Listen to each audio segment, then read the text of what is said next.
In the new game Fallout 4, yeah, as you just saw, things can come at you pretty fast, so you gotta be ready for any and everything. It's a game of post-apocalyptic madness where your future relies on you and your decisions, so in order to survive, it really relies on you. I've been playing this game a lot for the past few days, and if you're thinking about picking it up, well, think no more, because I don't think you're gonna want to miss out on having this much fun. No, but seriously, Fallout 4 is an open world experience that takes advantage of excellent storytelling by making great use of putting the player in control. While its plot evolves around being a lone survivor of Vault 111 after a nuclear war, its captivating approach to survival alongside exploration builds a unique experience that ultimately leaves players hungry for answers and dazed by newfound reality in 2077.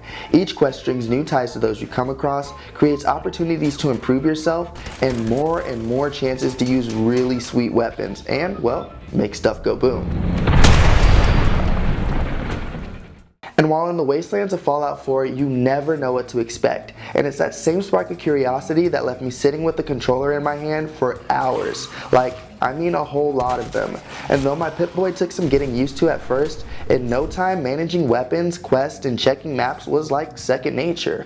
But rather what interested me even more was the special perk system.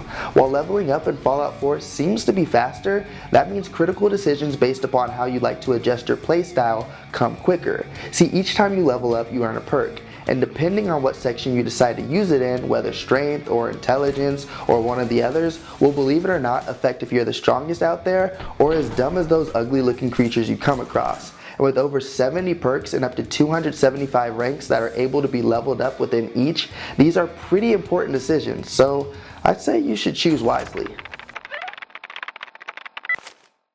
But these very perks can also be the very thing keeping you from completing quests. And with over 14 hours put into the game already, I'm still curious why I was offered a quest that still can't be completed without a higher level perk. Sorry everyone, I guess you'll just have to keep waiting for me to make those beds. Well, until then, at least the companions I do have make setting out in the unknown not as lonely as it could be. And characters like Codsworth and your trusty dog with the weirdest name ever, Dog Meat, are actually really useful because you'll often find yourself carrying too much, needing extra support in battle, or maybe even just needing someone to talk to, and each of these and the newcomers you come across do a great job for the most part, even though sometimes they tend to wander or disappear on you. But hey, it's all good, Codsworth, you're a day one homie. Hey, Mr. Joshua? Of course. On the other hand, Fallout 4 is a joy to look at, especially when it's in its first person view. While you may not be able to see the face you spent good time tailoring to look like you all the time, it's okay because it's this angle that immerses you that much more into the scene. Just remember to always steer clear of radiation. And with a game that makes such good use of time, weather, and detail, it's clear to see why it took Bethesda 7 years to make each have such a crucial factor on not only how the game looks, but also how it feels when playing.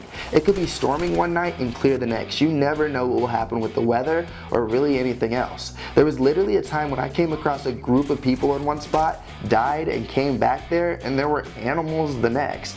It really keeps you on your toes because it's like the game is constantly thinking in the background about how it can create a new experience for you, and that's something special in itself.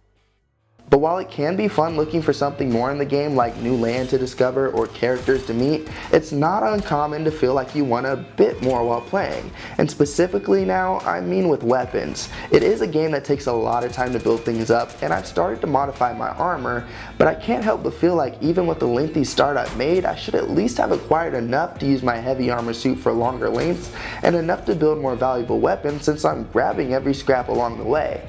Now I know these things will come, and in the meantime, it's been pretty fun trying to find better ways to make use of the weapons I do have. And well, those are cool enough in themselves to take care of that issue. With every lock you pick, every decision you make, and every bullet shot in Fallout 4, don't take them lightly, because every one of those things could be the thing that makes you the hero or leaves you the menace, the thing that makes you the strongest or makes you the weakest to your foes. Think twice before every action, but when deciding if you should give this game a shot, well, that won't be necessary. It's a must-have. Just remember though, while the game might, just know that war, it never changes. What do you think, boy? Enough to go on?